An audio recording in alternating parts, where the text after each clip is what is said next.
Hello friends, welcome to VLS kitchen. ఈరోజు సొరకాయతో curry ఎలా చేయాలో చూద్దామండి. దీన్ని కొన్ని చోట్ల అనపకాయ కూడా అని అంటారు. మనం దీన్ని చపాతీలో లేదా పూరీలో వేడివేడి అన్నంతో తింటే చాలా బాగుంటుందండి.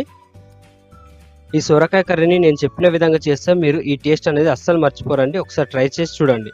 మీరు కనుక మా ఛానల్ని ఫస్ట్ టైం చూస్తున్నట్లయితే మరిన్ని లేటెస్ట్ వీడియోల కోసం క్రింద ఉన్న సబ్స్క్రైబ్ బటన్ని క్లిక్ చేయండి. ఈ ప్రాసెస్ ఎలానో చూసేద్దామా. ముందుగా ఇక్కడ ఒక సొరకాయని తీసుకున్నానండి నేను. ఇది అనేది మనకు అప్రాక్సిమేట్లీ 500 గ్రాముల వరకు, అంటే హాఫ్ కేజీ వరకు ఉంటుంది. దీనిపైన ఉన్న పొట్టును మొత్తం ఈ విధంగా పీల్ చేసుకోవాలి. పైన లేయర్ మొత్తం తీసేసుకోవాలండి పీలర్ సహాయంతో. చూడండి, ఈ విధంగా మొత్తం తీసేసుకోవాలి. చూడండి, ఈ విధంగా తీసుకుంటే సరిపోతుంది మనకి. వీటిని ఇప్పుడు మనం కట్ చేసుకుందాం. వీటిని ఇలా చిన్న ముక్కలుగా కట్ చేసుకోవాలండి మనము. మరీ పెద్దగా కాకుండా ఈ సైజులో ఉంటే సరిపోతుంది. ఇలా కట్ చేసుకొని పక్కన పెట్టుకోవాలి. ఇప్పుడు ఒక మిక్సీ జార్ తీసుకొని అందులో 10 నుంచి 12 పచ్చిమిర్చి తీసుకోవాలి. ఇందులో 1 టేబుల్ స్పూన్ సాల్ట్ యాడ్ చేసుకోవాలి. సాల్ట్ అనేది మన టేస్ట్కి సరిపడా వేసుకోవాలండి, ఎక్కువ వేసుకోవద్దు. వీటిని మనం సన్నగా గ్రైండ్ చేసుకోవాలి.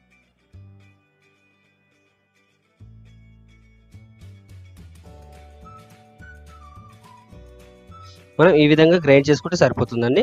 వీటిని మనం ఒక బౌల్లోకి ట్రాన్స్ఫర్ చేసుకొని పక్కన పెట్టుకోవాలి. ఇప్పుడు ఒక ప్యాన్ తీసుకొని 2 టేబుల్ స్పూన్ ఆయిల్ వేసుకోవాలి. ఆయిల్ వేడి అయిన తర్వాత కొద్దిగా ఆవాలు, కొద్దిగా జీలకర్ర వేసి వేయించుకోవాలి.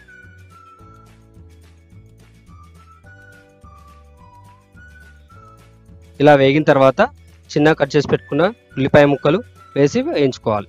వీటిని కొద్దిగా గోల్డెన్ కలర్ వచ్చేలాగా వేయించుకోవాలండి. ఈ ప్రాసెస్ మొత్తం మనం లో ఫ్లేమ్లో చేసుకోవాలండి. ఇందులోనే కరివేపాకు రెమ్మలు, 5-6 ఎండుమిర్చి వేసి వేయించుకోవాలి. ఇలా వేయించిన తర్వాత 1/4 టేబుల్ స్పూన్ పసుపు, 1 టేబుల్ స్పూన్ అల్లం వెల్లుల్లి పేస్ట్ వేసుకోవాలి. ఈ అల్లం వెల్లుల్లి పేస్ట్ పచ్చివాసన పోయేలాగా మొత్తం మనం వేయించుకోవాలి.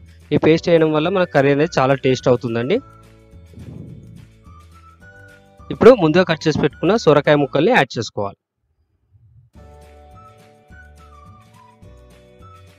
ఈ సొరకాయ ముక్కలు మొత్తం కలిసేలాగా మనం కలుపుకోవాలండి.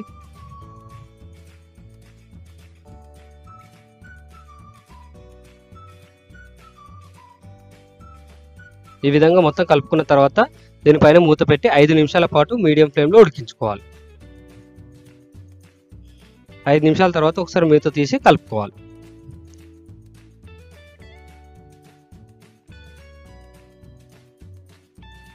చూడండి, మనకు సొరకాయ అనేది ఈ విధంగా ఉడికితే సరిపోతుంది. ఆల్మోస్ట్ ఉడికిపోయింది.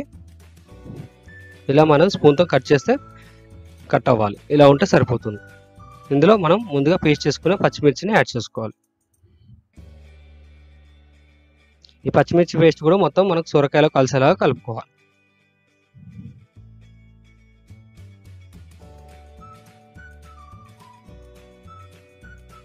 ఇలా మొత్తం కలుపుకున్న తర్వాత దీనిపైన మూత పెట్టి మరో 2 నిమిషాల పాటు మీడియం ఫ్లేమ్లో ఉడికించుకోవాలి. ఇలా ఉడికిన తర్వాత మొత్తం ఒకసారి కలుపుకోవాలి.